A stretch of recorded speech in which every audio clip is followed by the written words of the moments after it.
Hello and welcome to a very special edition of the Salt and Light Hour. I'm Deacon Pedro. This week, we bring you a compilation of segments with our Hollywood Undercover Missionary, Mark Matthews, who occasionally swerves away from telling us what's good in Hollywood to tell us something about the world of technology. And if you're a regular listener of the program, you'll know that Mark is fascinated with questions about artificial intelligence. And so today, we bring you some of those conversations from as far back as 2019. We start with two conversations, one about fears about technology and the other about how the algorithm works. You'll notice how our recording quality changed over the years. The first conversation is from 2019 when we were recording Mark over the telephone. The second one about the algorithm is from 2021. Okay, so let's start. Here is a conversation that began in a cafe in Hollywood about how afraid we can be of technology. And now it's time for What's Good in Hollywood with our Hollywood Undercover Missionary, Mark Matthews.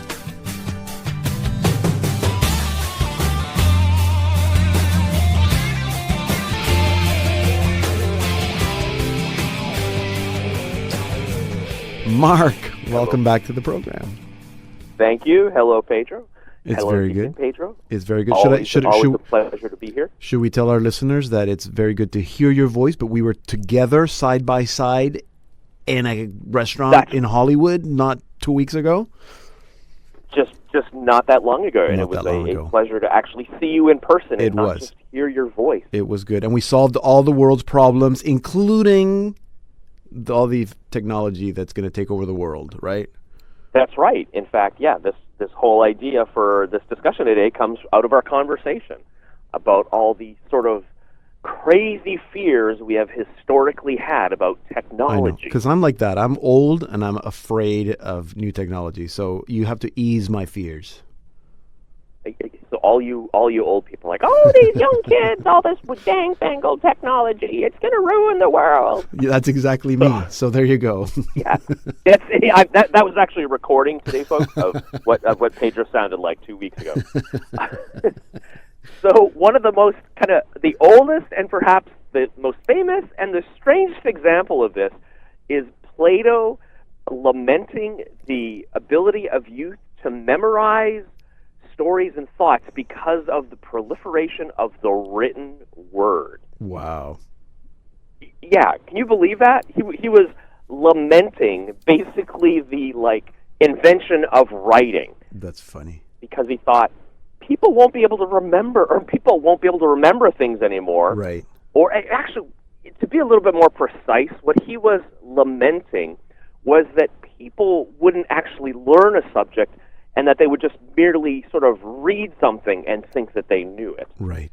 So that sounds a little crazy, but we'll come back to that in a second. More modern examples are things like the invention of trains. Okay.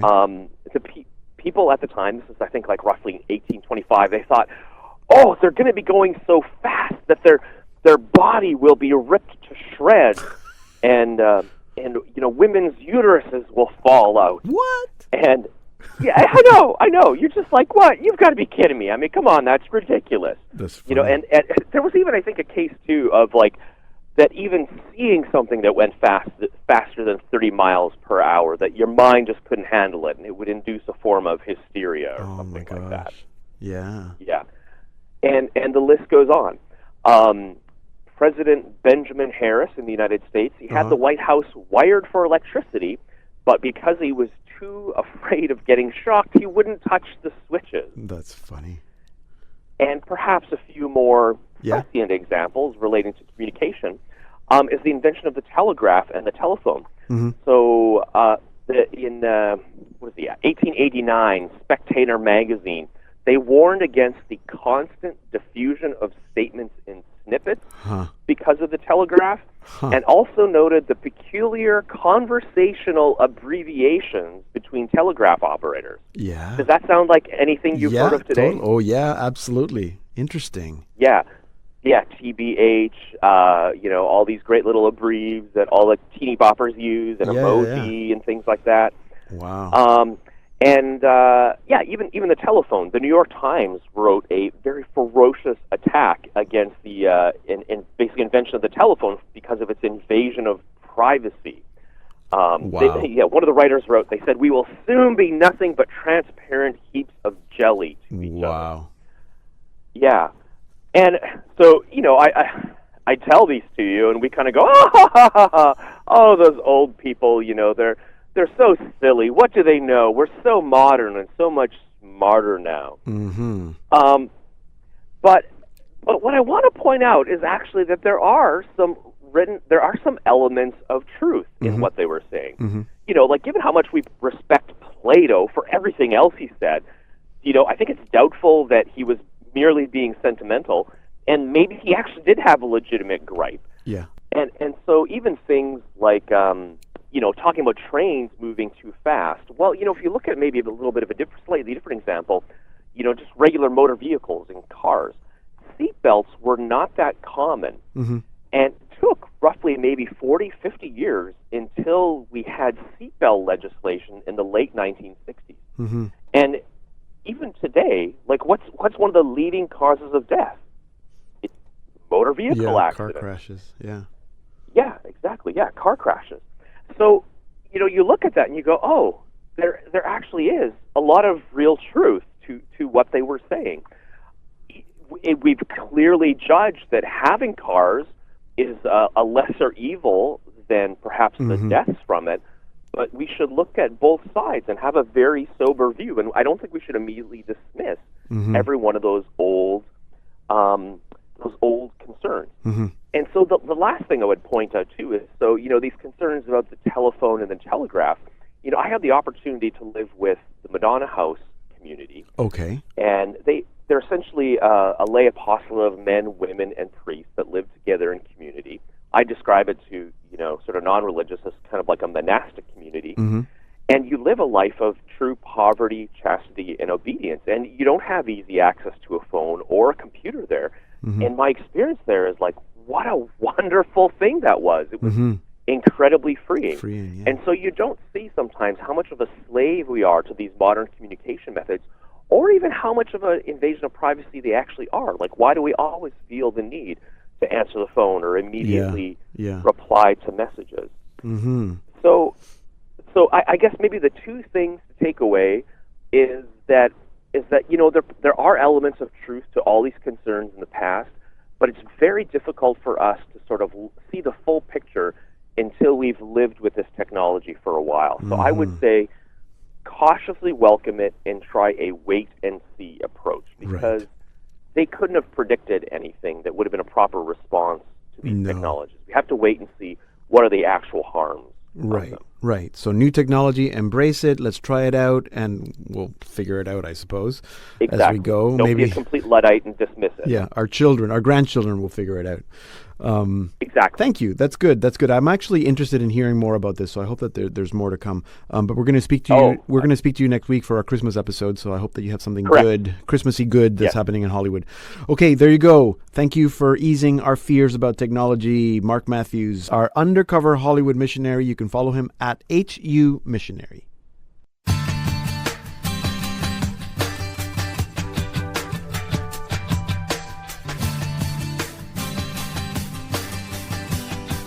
And now it's time for What's Good in Hollywood with our Hollywood Undercover Missionary, Mark Matthews, who's not in Hollywood. Yeah, it's true. I'm on a road pilgrimage right now. I'm actually in Ottawa. In Ottawa, but it doesn't matter where you are because somebody's always watching you. Is that what you want to talk about? That's right. I want to talk about somebody watching us. So as we know, Advent is, as my parish priest put it, is a sort of a mini Lent. Yes. And so this is a bit of a suggestion for a bit of asceticism.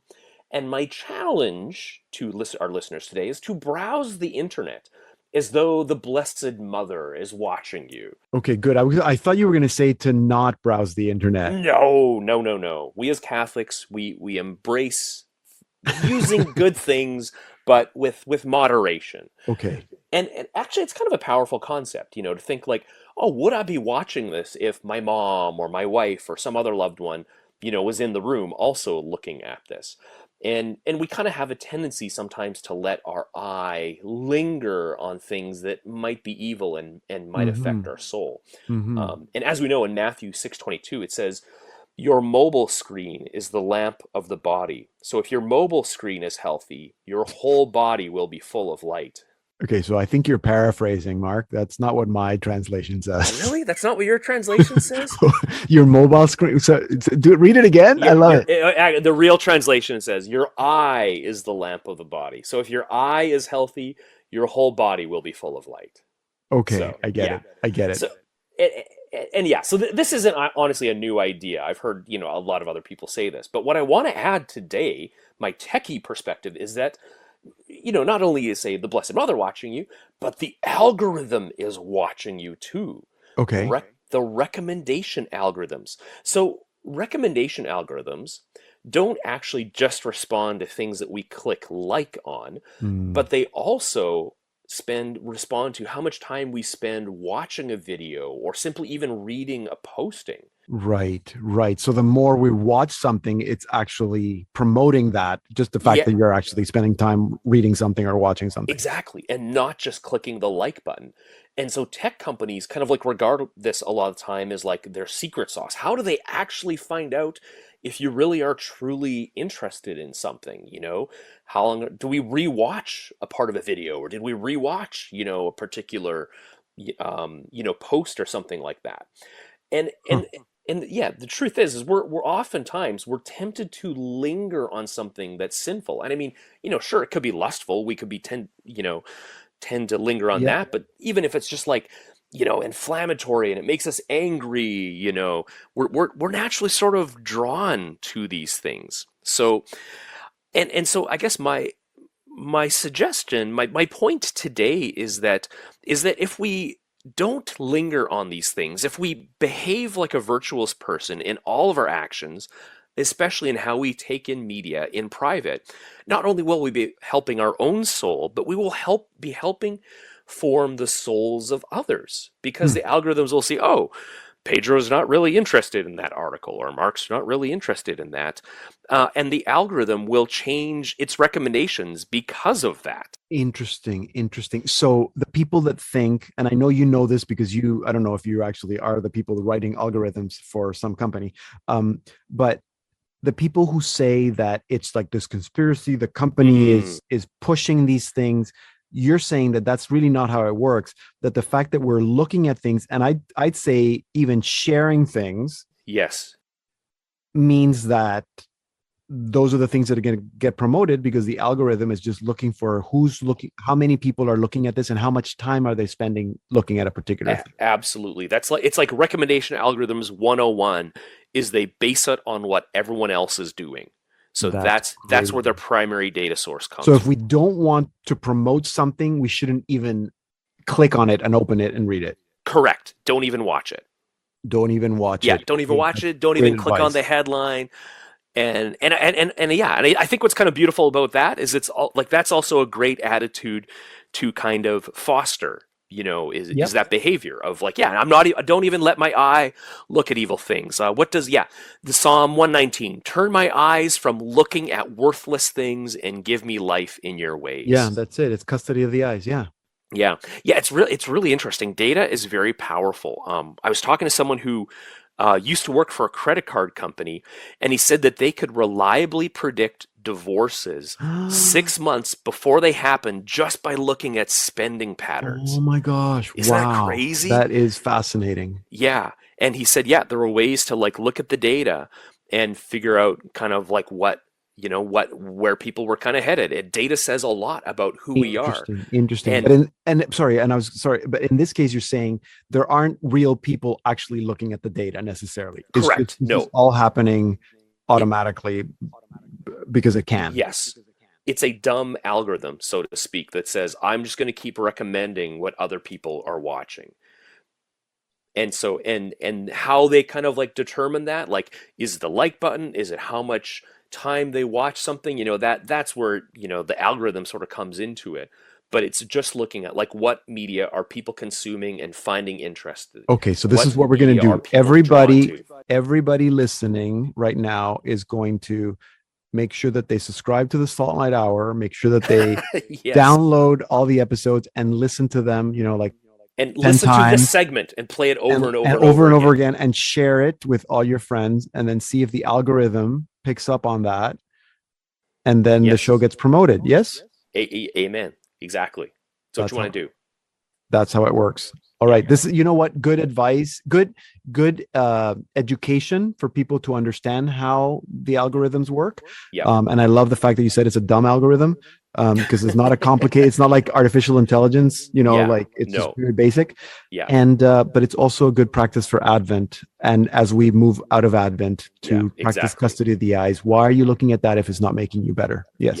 Yeah. And I mean, algorithms are getting more advanced all the time, but at its core, this is the base level for how they behave. So great. There you go. What's good in tech? What's good in Hollywood? Today. What's good in Ottawa? What's good in everywhere? Good in media. What's good in media with Mark Matthews. Thank you, Mark. Have a blessed Advent season, and we'll see you for the Christmas episode. Yes, I will be here. So you too. Have a blessed Advent and end of the year of St. Joseph, which ends on December 8th. Yes, that's true. So what's good in Hollywood with our Hollywood Undercover Missionary, Mark Matthews. You can follow him at HU Missionary.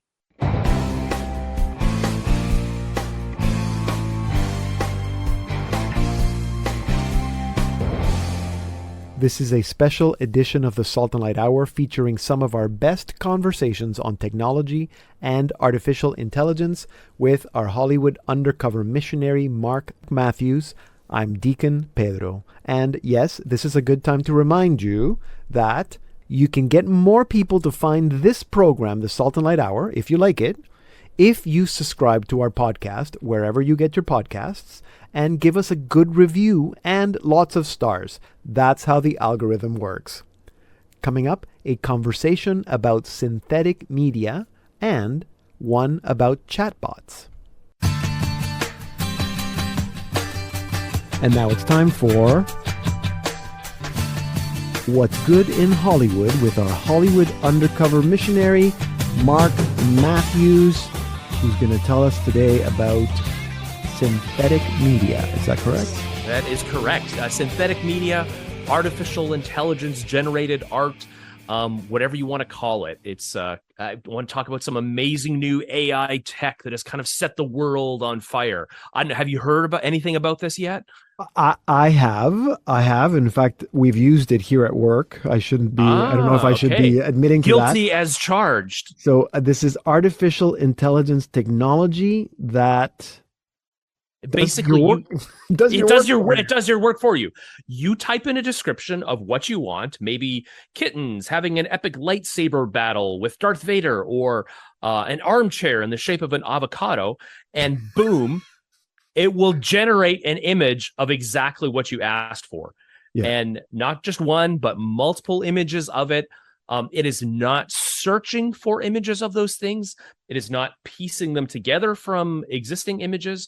It is actually it has learned those concepts of what's in the images, and it will generate brand new images. So I'm going to stop you right there, because I always thought that what it was doing is it was actually doing a really, really fast search and learning while it's searching. So because in order for it to learn, it would have had to have done those searches before, no? How does it learn if it hasn't been inputted that information? So it has learned from millions of images, but when you make a request, it's not going out and actively looking for those kinds of images. It has already learned. So if you asked for a kitten having an epic lightsaber, it has sort of learned the concept of like what a kitten is. But yeah, it had. And what about like a real person? Like if I wrote like Pope Francis having an epic lightsaber battle with Darth Vader, will it actually? It has to know who Pope Francis is. Correct. And what Pope Francis looks like. Yeah, and because it has learned from all the images that it's found on the internet, it's only things that occur frequently. So it has to have seen enough images of Pope Francis labeled as Pope Francis for it to be able to recreate, say, what Pope Francis might look like. Yeah, and can I just add, because we have used it, you can even tell it what style. So if you want something to look like cartoon, or if you want something to look like contemporary art, or if you want something to be more photographic, more realistic, it actually gets pretty close. Yeah, you just say in the style of Leonardo da Vinci, or in the style of like a DSLR photo. So yeah, it's crazy stuff, isn't it? Like, I often hear people describe it with words like scary or uncanny. So yeah, it is scary, actually. Yeah. And so I think, yeah, maybe it has people maybe a little scared, but it also has like the media community very excited. And it is the kind of thing where you could say, well, yeah, this is enough to put some visual development artists out of a job. Completely out of a job. Yeah. And if you don't know what a visual development artist is, like, they're the people that, if you're making a movie, you know, when they don't know what it is, the director will just say, give me a futuristic city skyline, and they go off and imagine it. Well, hey, if you can type it into this AI art generator and it does that instantly, it's like, well, why would you pay for a visual development artist to do this? I mean, all your storyboarding is completely computer generated. Yeah. Exactly. So people are kind of like very excited about it, and many, I think, are rightly seeing it as a watershed moment. Yeah. And you might kind of ask, you say, well, Mark, why are we talking about AI generated art? Don't you normally talk about Hollywood and film and entertainment and faith? And faith? Yeah. What are the faith connections here? You know? Yeah. So I guess I would say a few things. So, like, one is, I think it is a new source of entertainment. And the reason I say this is, when I first got access to one of these systems, which, by the way, have names like DALL-E 2 or Midjourney, you know, you can look these up on the internet. Yeah. Is I spent hours playing with it, and I was laughing out loud most of the time at the stuff that it came up with. Like, I couldn't believe at what it came up with. And so it's just kind of like, my definition of entertainment is kind of like anytime, anywhere people are putting their eyeballs, like, that's kind of like how we're spending our time. So in and of itself, it is a new form of entertainment. And I don't know if it'll keep the world entertained for the next, 10, 20, 100 years like that, but there's a lot of other things that you could do with it. So like right now, it's just still images, but how long do you think it will be until videos are being generated with it? Exactly. Yeah. How crazy. That's it. All our careers out the window. Exactly. All of our careers. No need for all our actors. jobs are going to be put out of a job by AI. How long do you think until you could just type in a script and snap your fingers and it's going to generate the whole movie? Yeah. Yeah, exactly. That I'm sure is also coming down the pipes. Yeah. So if you look at that and kind of like all the gradations of stuff in between, and it's going to be successful to varying degrees, and a lot of that stuff is going to take longer or shorter amounts of time. But it's going to radically change how people make media. And so I would say, I thought technology had already lowered the bar for how much effort it takes to make things. This is going to make it even 100 times easier to make stuff. So you can expect, I think, number one, you can expect an onslaught of this synthetic media. If you are overwhelmed with media now, like, just wait. Yeah. You can have memes up to your eyeballs. I know. And that's not a good thing. And yeah, you're right. Not necessarily a good thing. So I can almost envision a future world where people are like, no, I'm part of a real person club. Like, I only interact with real people. I don't want to see anything digital anymore. Well, that's the other thing, is like, how soon before we see an image that's extremely photographically realistic that is actually not real? Yeah, it will, and we're already there. Like, go to thispersondoesnotexist.com and you will see it's synthetically generated human faces that look incredibly realistic. And so I think you're going to have also a huge degradation in trust in the media and what you see. It used to be that if you could see something in video form, you could trust it. And now, no longer. That is going to be changed. So you said this was a watershed moment. Has this kind of thing happened before, do you think? Like, with technology? I think it has, and I think a great example would be the invention of photography at the turn of the last century. That the art community, you'll notice this abrupt departure from realism. Painters stopped making paintings that looked very photorealistic, because because they didn't need Cameras, photographs could do it better than they could, hands down. And so they're like, oh, we have to reinvent ourselves. We're gonna start doing modernism and abstract paintings. So I think this is gonna shift people kind of saying, well, if AI can do all this, like why are we making these traditional forms of art? People are gonna have to find ways to reinvent themselves. Right. Interesting. So, I'm just wondering, in the little time that we have left, if it's going to mean that we might evolve into a species that is actually less creative because we don't have to. I mean, I don't know. I think that's kind of we're made in the image of God. Like, I think that's part of why we're an image of God is because we're creative.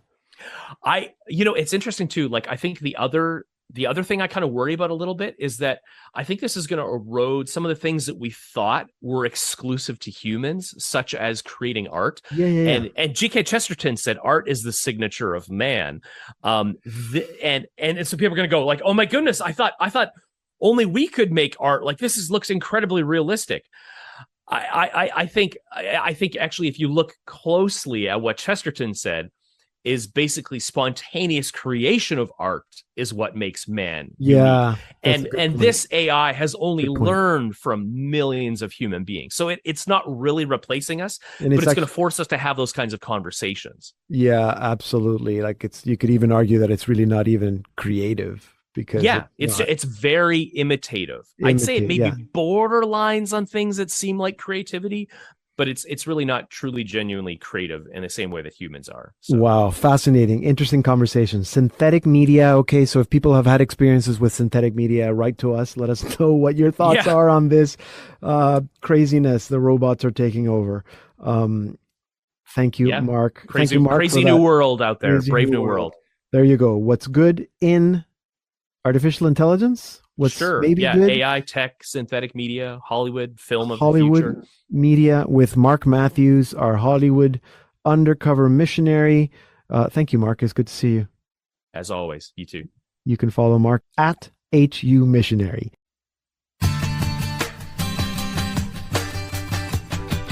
And now it's time for What's Good in Hollywood with our Hollywood Undercover Missionary, Mark Matthews.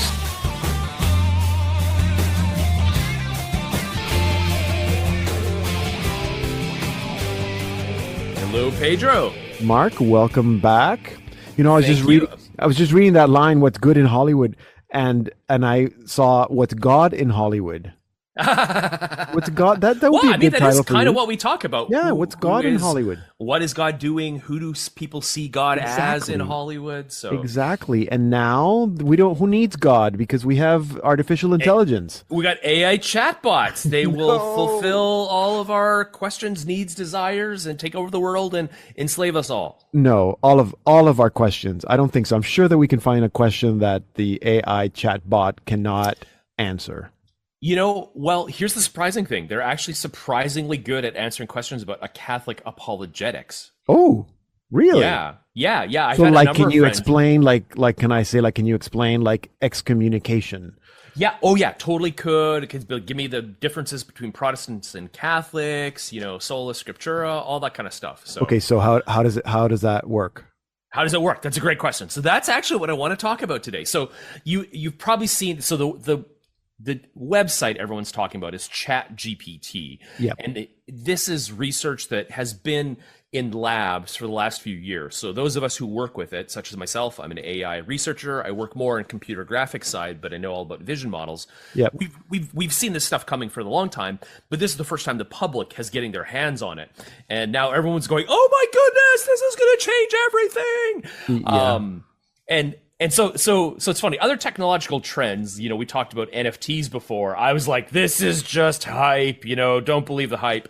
I'm here today to tell you that this is actually probably an authentically transformational technology. I do expect this type of language technology, we call them large language models, chatbots, whatever, will fundamentally change, us, our humanity. How we interact with technology. Yeah, no, and I'm sure you're going to explain why you think that, but can you just back up a little bit? So what's the difference between this and, let's say, Google or Alexa or even Siri, where I ask a question and it gives me a pretty good answer. I mean, Google gives me a pretty good answer. Alexa is not bad. Siri is pretty good. Yeah. That's a great question. I would just say that these new models are much, quote unquote, smarter. That with any other previous like technologies like that, it would kind of it would just pick up on, say, a few words or something like that, and it could direct you to the right sources. Whereas this, I asked it, I said, could you please write a rap about Saskatoon, which is my home city? Right. And it spit out this perfectly rhyming, hip hop lyrics that were really good. So it's sort of what science fiction writers have been writing about for a long time, of like, sort of, can you give it real intelligent, almost reasoning capabilities? So it's uncanny how good these new models are. Yeah, no, and I've heard, in fact, that it was in the news recently, and that's how I heard about it, was because it got testy with people. Like, actually, Yeah, some people exactly. got to rile it up, and it got, like, almost Threatening emotional people. and threatening people. Yeah, yeah. Yeah. So okay, so these amazing things are happening with AI. It's kind of like, should we expect the end of the world now? My answer is no. I want to talk a little bit basically about how these things work, because if you understand how they work, it'll help you understand kind of what the real risks are. All right. They basically are statistical models of words. They are very good word predictors. So any of these AI techniques, you need to have, first of all, a lot of data. You need to train them with an extremely large amount of data. So this would have like billions of pages of text scraped from the internet and books and news sites and all sorts of things like that. And then what it does, it has the very simplest models would just say predict, I don't know, the next letter kind of a thing. And in their simplest form, it could learn to create things that look like English words, but maybe kind of like aren't English words, right? And then as they get a step better and the models are made more complex, and by model, I basically mean AI, that it could start to make what look like coherent sentences, but none of the sentences would, kind of mesh with each other or follow a real train of thought. And then now these new models, which are even more complicated, have gotten to the point where they can create entirely coherent paragraphs of text, if not like an entire essay now. And it's interesting because the way they're actually trained is it will show it a block of text and it will take out a few words and it will say, can you predict what the missing words are? And so it's basically sort of learning to recreate text, but that's fundamentally what these methods are based on. And so the key thing here is that it's only learning to mimic what we have done. They're very, very good at mimicry. Right. And so any of like the Catholic apologetics I was just talking about, it would have had to have read other Catholic apologetics articles and things like that. So it's not like it actually figured these things out, or it has reason, or is going to convert to Catholicism or anything like that. So right, because the it's other not. thing. Yep. Go ahead. No, I was going to say, because it's not conscious. It has no consciousness. Well, yeah, and that's kind of like my other main point is people are asking it. They're going, "Are you conscious?" And trying to figure out, is this thing conscious or not? And so here's what I would say: as a computer programmer, I could just write a program that says, if user asks, "Are you conscious?" then respond yes, and people will be like, "Oh my goodness, it's conscious." But it's not.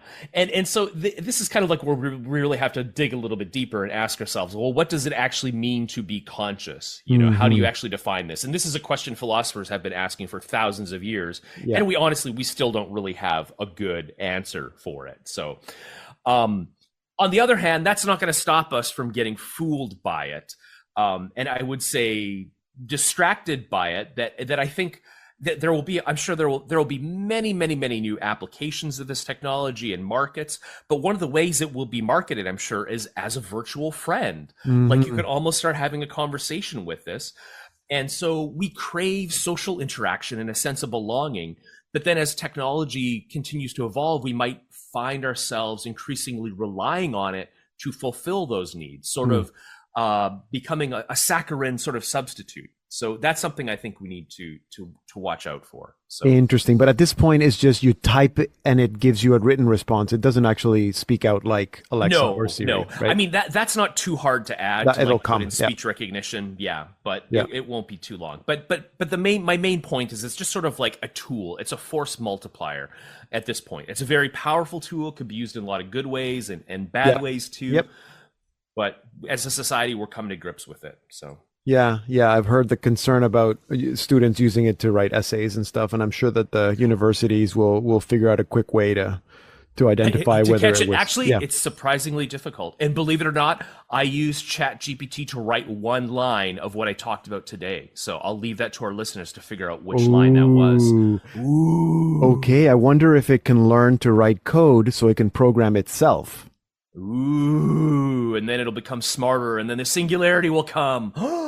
All right, all that coming up in the next edition of What's Good in Hollywood. What's God in What's Hollywood? Good in the singularity? It'll be the singularity by then. It won't be Hollywood. Okay, now you lost me. Now we're in the Matrix.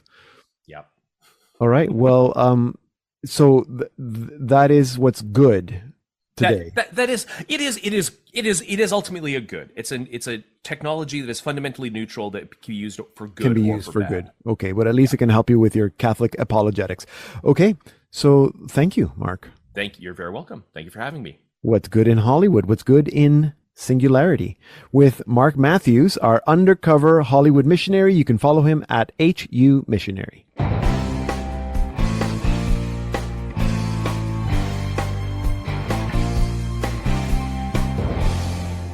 I'm Deacon Pedro, and you're listening to a special edition of the Salt and Light Hour featuring conversations on technology and artificial intelligence with our Hollywood and technology undercover missionary, Mark Matthews. Write to me and tell me what you think about all these conversations, Pedro at slmedia.org, or find me on your socials. You can listen to all the Salt and Light Hour programs at slmedia.org. That's also where you can watch Salt and Light Television, slmedia.org. Let's now end our special program today with two more conversations. The first one is about how artificial intelligence will take all our jobs. And the last one is about how artificial intelligence can provide some unexpected benefits. You'll have to stay tuned to find out what they are.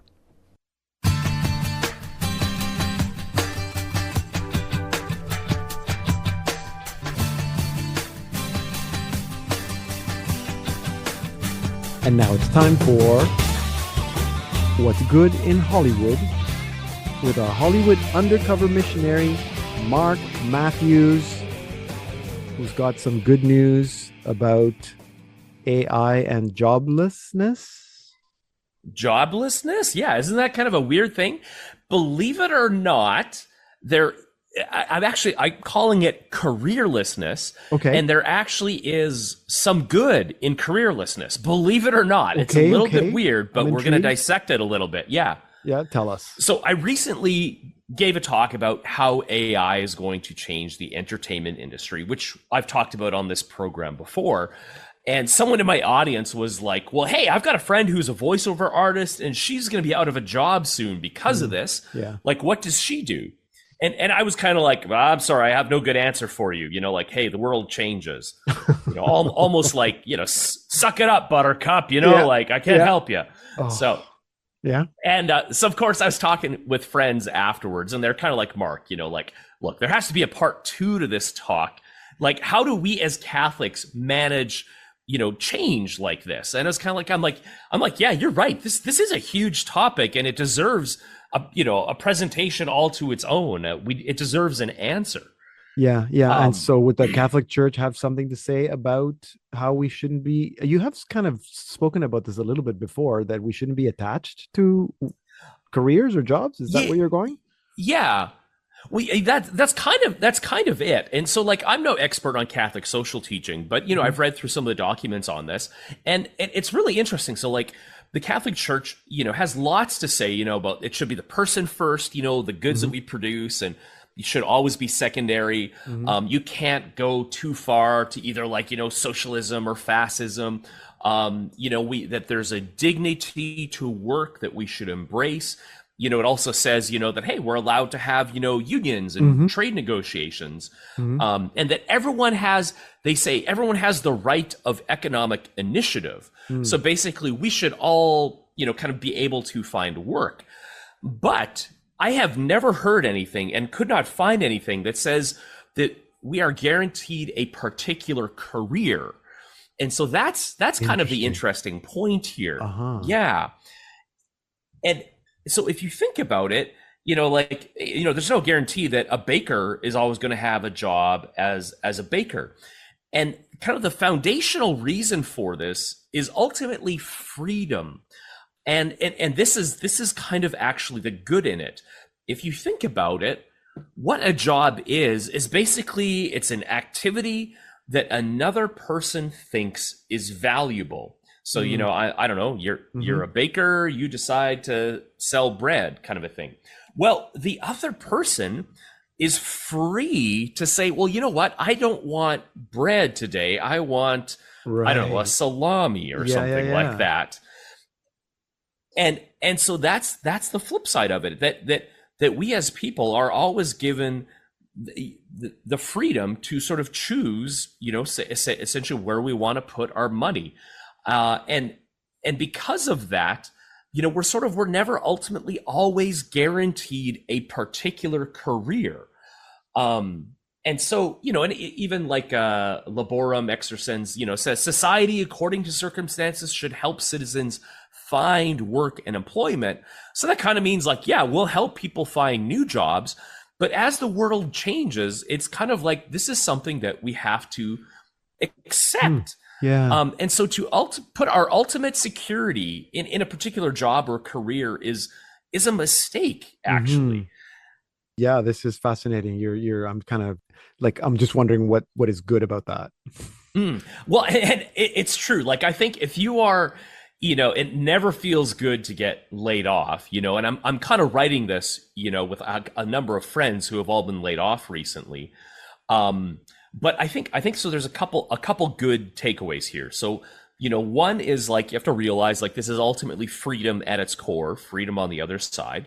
We have to also remember to always put our faith in God, not a career. That's a constant temptation, to put our security in the wrong place, to put our security in the world. But also another good is that it also forces us or changes our perspective to be attentive to the needs of our fellow man. So i.e., it's kind of like, well, who are you marketing, your particular skill set to? Again, we always have a tendency towards a bit of self-centeredness, like, oh, the world owes me this job as a baker. And it's kind of like, well, no, I need to change my perspective and say, well, what are the people around me hungry for? Are they hungry for bread or are they hungry for a salami? And maybe being a baker is a bit of a bad example because honestly, I think if I think of like universal, jobs that will stand the test of time, you will always have a baker. So I don't know, maybe that's a bad example. So I think going outside of ourselves, I think is a good takeaway from it. And when I think too of like my creative friends, like it's a constant struggle to find work to support themselves. And quite often that work, that puts bread on the table is quite different from their creative pursuit. So even if AI is putting potentially them out of their creative job, it still won't change, change things much sometimes, in terms of like what work they're doing on day to day. And then my last point, I feel like I always have to point out, I think there's this thing of what I call the exponential fallacy, that AI is going to change things just far too fast. But if we look at other transformative technologies like steam power or electricity, they all made enormous societal changes, but they took a very long time, decades upon decades, to make those changes. And society adapts. So I don't think it's really anything to worry about ultimately. Yeah, we will again. And you're right. It's a good reflection, actually, to think about what we're attached to, and what my right is, and to think that I do have a right to work, but do I have a right to a Hmm. particular career? That's a whole other thing. Yeah. And we're called to serve others. So what am I being called to do Yep. that's going to actually help others? Does the world need more actors? Does the world need more bakers? Yep. Does the world need more radio hosts or podcast Salami people? makers. Yeah, maybe I should go The make world needs salami. more salami makers for Yeah, sure. I think we need to go do salami. Oh, right. Okay, well, good. Thanks for that reflection, Mark. Something good, sort of, coming out of Yeah. Yeah. Goodish. Silicon Valley there. AI, something good. Freedom. Freedom. AI is going to give us a newfound Yes. freedom. Ultimately freedom. There you go. Mark Matthews, our undercover Hollywood missionary, our undercover AI missionary. You can follow him at HU Missionary.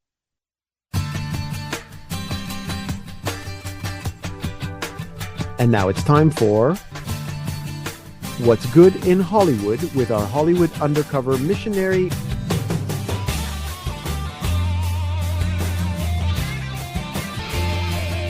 Mark Matthews, who's sitting here dying to tell us about his new friend, his new That's his new right. artificial friend. My new artificial friend, AI. Okay, what insight are you giving us today, my friend? So as you know, like a lot of my world revolves around AI these days, and that is the way entertainment, Hollywood is going to be going, even if a lot of people don't know it yet. Yeah. And so I talk a lot about AI, and I spend a lot of time dispelling what I think are ridiculous things to be afraid of. And then usually I'll get asked, well, what do you think the real risks of AI are? And one of my common responses is surrogate friendship. And it's this potential that using AI, we might be able to fulfill our human need for social contact while giving us none of the real blessing or benefit of a relationship with a real human being. Yeah. And I was gonna, I actually don't think it's crazy because Well, yeah, and you say that, yeah, and people are like, "That's crazy." no, But I don't. I can but see it. yeah, but I kind of say, like, we've already been doing this for like 30, 40, 50 years with sitcom TV. And you think about, like, well, how often do people have a TV on in the background just for the noise of people talking? So when you watch a TV show, are you really watching it for the entertainment, or is it just like there's some kind of, like, itch it scratches, a social need for a need for social contact? Yeah, for relationship is what you're saying, really. Yeah. And you think, like, it's okay, it's passive. I'm just listening to their interaction, but it's like, well, sometimes people do that in situations too. They just sit and they listen. And if you watch a sitcom, the next day at work, you could be like, hey, did you see that crazy thing that Seinfeld did last night? And you can kind of both joke about it and relate almost like you would to a real friend. Yeah. And they feel like they actually know that character or even Yeah. the actor. Yeah. Yeah. It's kind of like you feel like you need them. And so it's interesting because this connects with what we know about neuroscience very well. Neuroscientists have discovered these things called mirror neurons, and they activate when either a person does a particular act or they observe someone doing a particular act. Okay. And so at some level, kind of like very unconscious, our brain sees no difference sometimes between some of these activities. Huh. Interesting. Okay. So either Yeah. we do it or just watch someone doing it. Same thing. Exactly. Yeah, we see it. And so like that's just, TV that's perhaps made for everyone. And so I would ask, I say, well, can you imagine how this would change if, say, all of a sudden Amazon Alexa starts asking you how your day was? Be like, hello. Well, Deacon can I Pedro? just jump in because she is kind of freaking me out because the news, I don't know if this happens to everybody else, but now every time I ask a question, it's like, Alexa, what's the weather outside? She's always starts with Pedro. I hope you're having a good Oh, day. really? Or like, good morning, Pedro. And then she tells me the weather. It's like, I just like, yeah, it's very freaky. Exactly.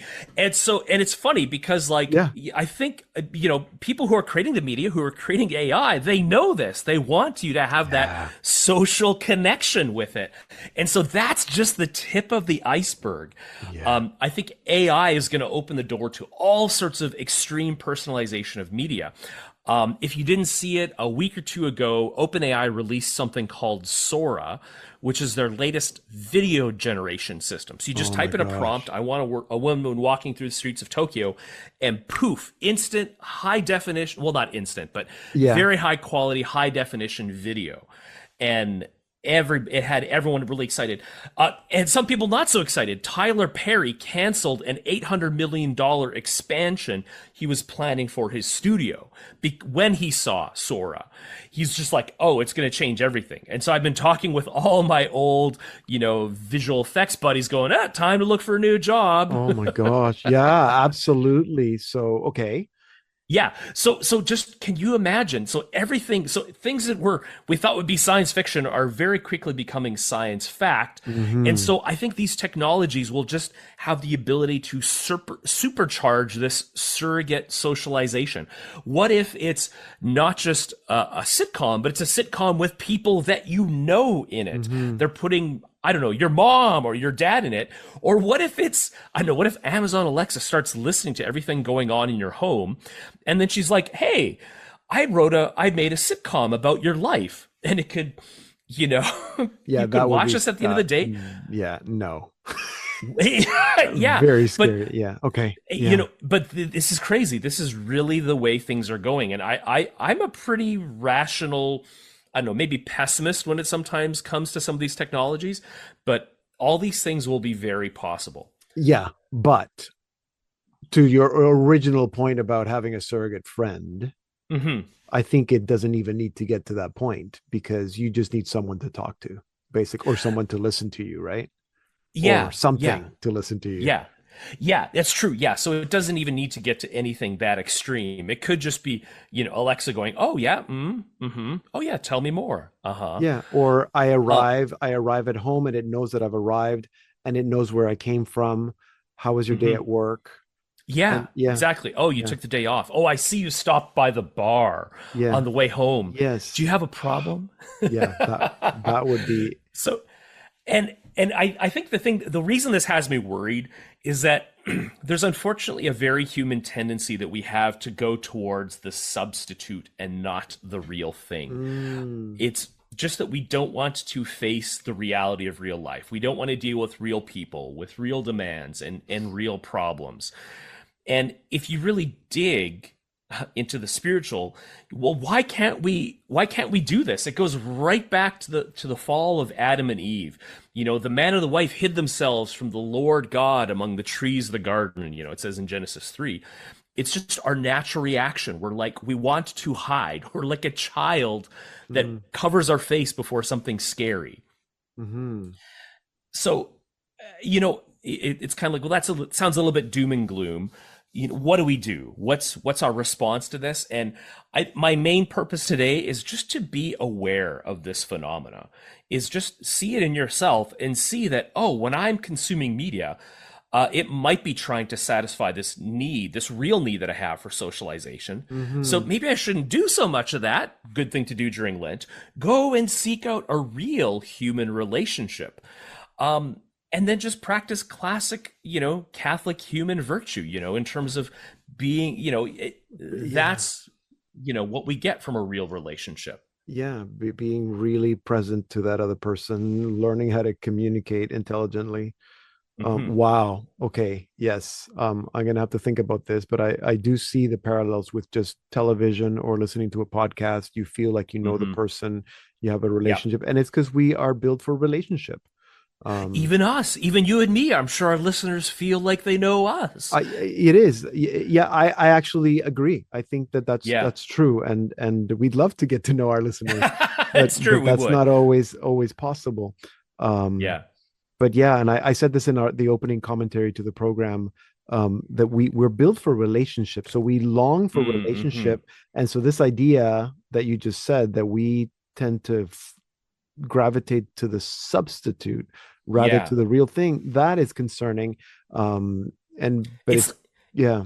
It's like artificial sweetener. You know, Yeah. you could drink a drink. You'd think you'd be getting nutrition, but you'd be left empty, and you're like, I need energy. So That's exactly it. And my hope is that ultimately the truth wins out, and that people will realize that that's what's happening, as with artificial sweetener or anything that's artificial. Okay, so something to think about here, especially during Lent. Thank you, Mark. Sorry that you're going to have to let go of your new friend. No. What's good in Hollywood? What's good or not so good with artificial intelligence with Mark Matthews, our undercover Hollywood missionary. You can follow him at HU Missionary.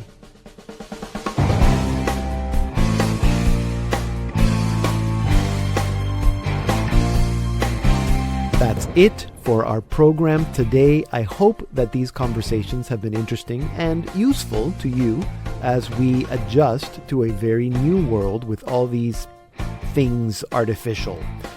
Write to me and tell me what you think about artificial intelligence. Are you worried? Are you all for it? Are you looking forward to driverless cars?